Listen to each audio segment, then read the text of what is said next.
I want to share today how I was able to help two clients of mine purely through listening to their language, listening to their stories, listening to their words. And with both of them, within 1 to 2 minutes, it was really clear to me what was holding them back. Both of them had been in pain for a fair while, and both of them had tried many, many things to improve their back pain situation. The first one was an elderly lady. She was in her 80s and she had degenerative back changes. Now, that's a frightening thing, degeneration, for a lot of people, including myself. We know that as we get older, things wear out. We know, for instance, that bones have an articular surface that's meant to protect the bone, and over time, it wears thin, and as it wears thin, it exposes more of this sensory rich bone structure to loading, and it can create pain. We can get inflammation in joints as a consequence of this, and we can get wear and tear processes. We see it in a car, we see it in a body. The thing I've come to realize is that this doesn't always equate to a pain experience in the body. I have seen patients that have degenerative changes on their x-ray walk in no pain. And I've seen the opposite. I've seen patients in a lot of pain with no changes on their x-rays or on their scans.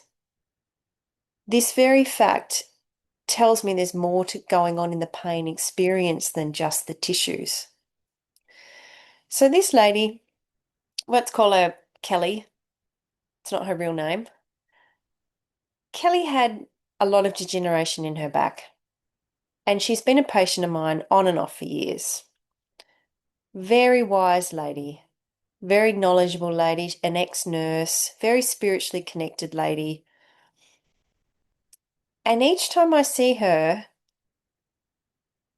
she's in a spiral of fear. And it's been a few years since I've seen her. We are friends outside of therapy. Occasionally that happens, but this particular lady is such a beautiful lady, so wise, so knowledgeable. We became friends over the years, and every now and again we touch base. I touched base with her. She reported to me that since she'd moved away, she was seeing multiple therapists and she was having real strife with her back. I did one thing. I texted and I said, "What do you feel your back needs from you right now?" To which she wrote pretty much a 3-page essay with most sentences starting with, "My physio tells me I need to XYZ, strengthen my glutes. My doctor tells me I need to get my core stronger. My exercise lady at the retirement village says I need to stretch more. Da, da, da." She had multiple, and my massage therapist tells me it's my piriformis and I should use a spiky ball on it. She had a lot of different people telling her a lot of different things. And when I simply reflected back to her that that wasn't what I asked, I actually had asked, what does she think she needs to do with her spine? Or what does her spine need from her? She really got it. And it's so interesting because it's the same pattern with this particular lady. When she is bombarded with multiple influences from multiple people, she drops everything she knows about herself. She drops her own wisdom and she takes on board everything coming at her and she becomes more fearful. And as a consequence of more fear, she experiences more pain. So when she wrote back the second time, she reported,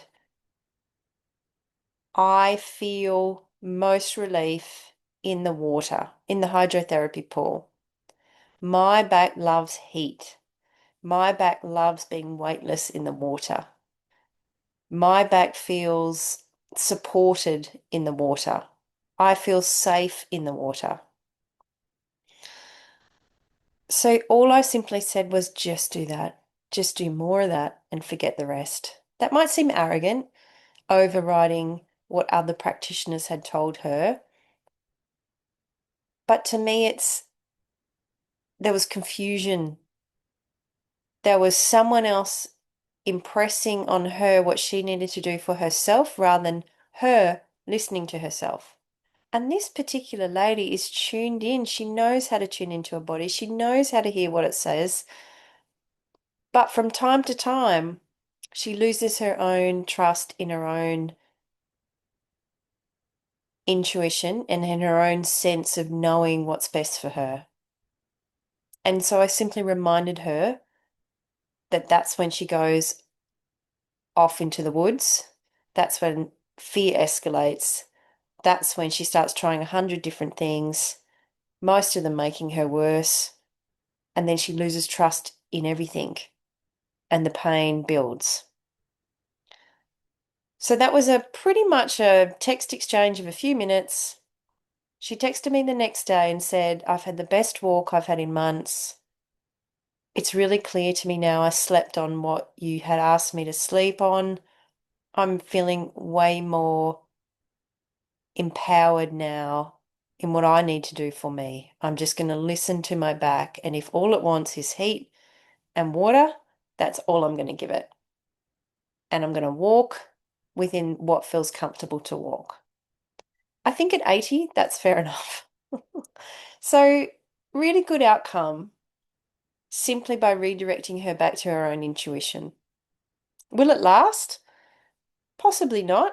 I think what we've learned through 3 cycles with this particular client is that she can hold her own trust for a few years, but then I guess she gets worn down by external influences. And the pressure of health practitioners guiding us can be quite significant.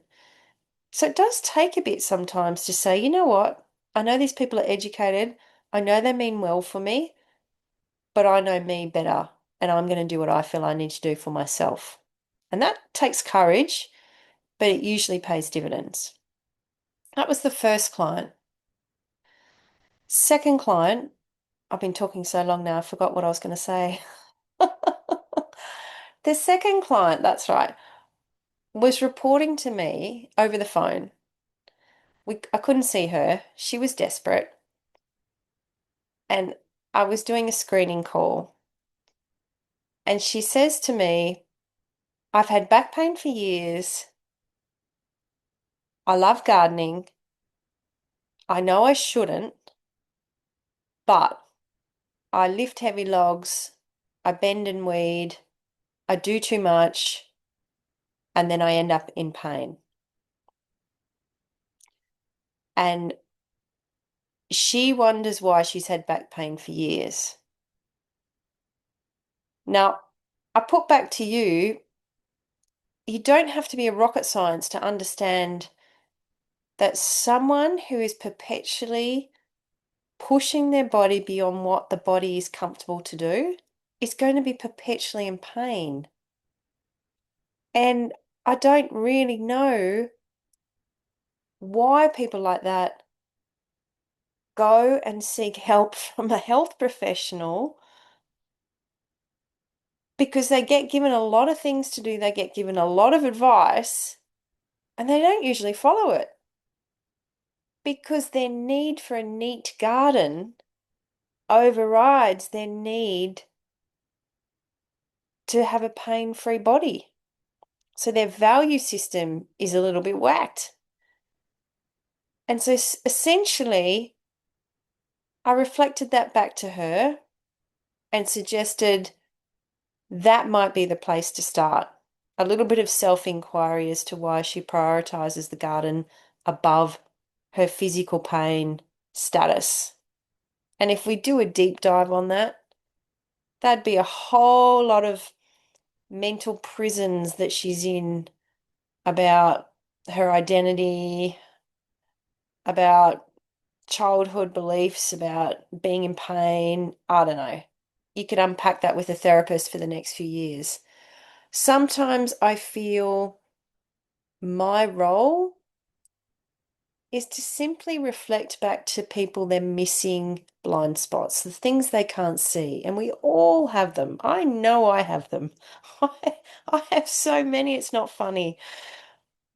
But in the space of clients with back pain, I can hear it in their language, I can see it in their movement, and it's very obvious where they're getting stuck. And like I've said 100 times before, it can be a thought, it can be the emotional addiction attached to the thought, which then manifests as a movement dysfunction in the body. And so reverse engineering that process is fun to me. It's deeply rewarding for the person going on the journey. Back pain is an opportunity. It's an opportunity to realize where you're not free. As Peter Crone, brilliant, they call him the mind architect. Google him. Start listening to any of his work and it will have a positive benefit on your life. But we are all trapped in our mental prisons. And with back pain sufferers, there's quite a few. And if you listen to someone tell their story long enough, you'll catch them.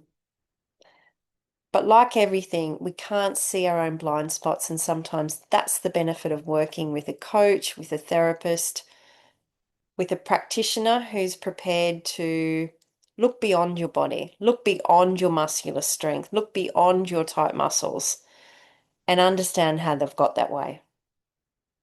So I hope that helps. They're my two patients that we had a positive impact with today through no hands-on, through pure texting and a phone conversation. Both had big wins, both had big revelations, and both are way more empowered and way closer to understanding themselves and their pain story and their pain experience. And that's the part I find deeply satisfying. I hope you on your back pain journey are finding these videos useful. Like everyone on YouTube, if what I'm delivering is of use to you, like, subscribe, share.